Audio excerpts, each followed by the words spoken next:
सीमा पर एक बार फिर से हुआ संघर्ष। तीसरी बार भारत से हार गया चीन। 19,000 फीट पर हुआ तीसरा संघर्ष। भारी बर्फ में घायल होकर भागे चीनी सैनिक। सीमा विवाद को लेकर भारत और चीन के बीच जारी बातचीत के बीच पड़ोसी देश ने एक बार फिर से पीठ में छुरा भोंकने की कोशिश की है।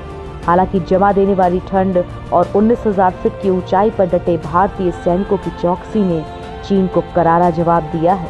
इस बार पूर्वी लद्दाख से इतर चीनी सैनिकों ने सिक्किम के नाकुला में घुसपैठ की कोशिश की, जिसे रोकने के प्रयास में भारतीय सैनिकों की दुश्मन देश के सैनिकों से झड़प भी हुई, लेकिन फिलहाल हालात काबू में है। भारत में घुसे चीनी सैनिक जवानों ने लात घूंसों से भगाया। भारतीय जवानों ने LAC से सटे नाकुला सेक्टर में शनिवार दोपहर घुसपैठ की कोशिश कर रहे चीनी सैनिकों को वापस खदेड़ दिया। दोनों तरफ से जवानों के बीच हाथापाई हुई, किसी तरह के हथियार का इस्तेमाल नहीं हुआ।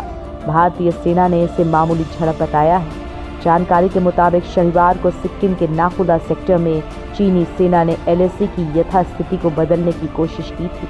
उसके कुछ सैनिक भारतीय क्षेत्र की ओर बढ़ रहे थे, लेकिन खराब मौसम की स्थिति के बावजूद मुस्तैदी से डटे जवानों ने चीनी सैनिकों को रोक लिया।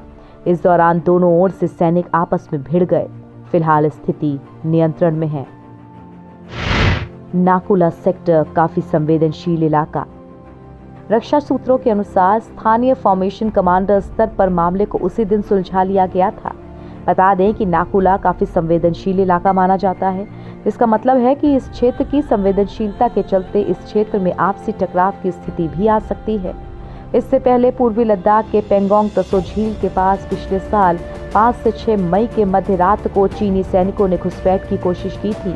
दोनों ओर से सैनिकों के बीच झड़प हुई थी, जिसमें कुछ सैनिक घायल हो गए थे। ये लड़ाई कुछ मिनटों में ही खत्म हो गई थी। 6 मई को दोनों ओर से बातचीत के साथ ही मामला सुलझा लिया गया था।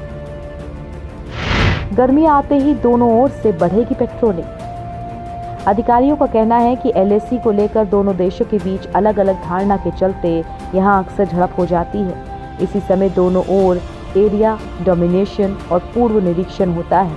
कुछ ही समय में गर्मी आने वाली है और तापमान ऊंचा होते ही दोनों ओर से पेट्रोलिंग भी अधिक होने लग जाती है।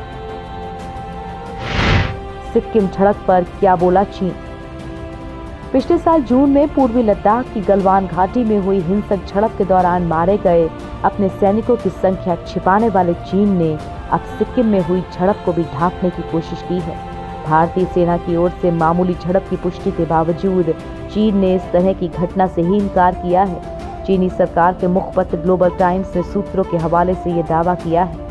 ग्लोबल टाइम की एक रिपोर्ट में कहा गया है कि सोमवार को भारतीय मीडिया ने चीन और भारतीय सैनिकों में 3 दिन पहले झड़प की बात कही है, जिसमें दोनों तरफ से सैनिक घायल हुए हैं।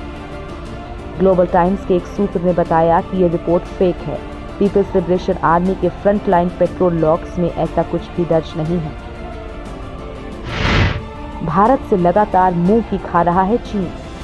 ग्लोबल टाइम्स ने कहा कि दोनों देशों के अग्रिम सैनिकों के बीच टकराव हो सकता है, लेकिन यदि ऐसा टकराव होता है जिसमें सैनिक हताहत हुए हैं तो यह असंभव है कि रिकॉर्ड में इसे दर्ज न किया जाए। भारतीय सेना ने चीनी सेना के साथ झड़प की पुष्टि की है। हालांकि उसने कहा कि ये मामूली झड़प थी और इस मसले को स्थानीय कमांडरों के स्तर पर सुलझा लिया गया। जानकारी के मुताबिक पिछले सप्ताह नॉर्थ सिक्किम के नाकुला में चीनी सेना ने भारतीय क्षेत्र में घुसपैठ की कोशिश की थी, मगर भारतीय सेना ने उसकी कोशिशों को नाकाम कर दिया। हालांकि इस दौरान दोनों में झड़प हुई। बताया जा रहा है कि इस झड़प में चीन के कुछ सैनिक घायल हो गए। हालांकि भारतीय जवानों ने नॉर्थ सिक्किम में प्रतिकूल मौसम में भी चीनी सेना को पीछे धकेलने में कामयाबी पाई। झड़प स्तर पर तनाव बना हुआ है, मगर अभी स्थिति स्थिर है। 9वें दौर की बातचीत में भी नहीं निकला हल। पूर्वी लद्दाख में जारी तनाव को लेकर चीन और भारत के बीच रविवार को कोर कमांडर लेवल की 9वें दौर की बातचीत हुई। 15 घंटे तक चली बातचीत में भारत ने इस बात पर जोर दिया कि टकराव वाले क्षेत्र में डिसएंगेजमेंट और डी एस्केलेशन की प्रक्रिया को आगे बढ़ाना चीन के ऊपर है। हालांकि बातचीत से अब तक कोई हल नहीं निकल सका है।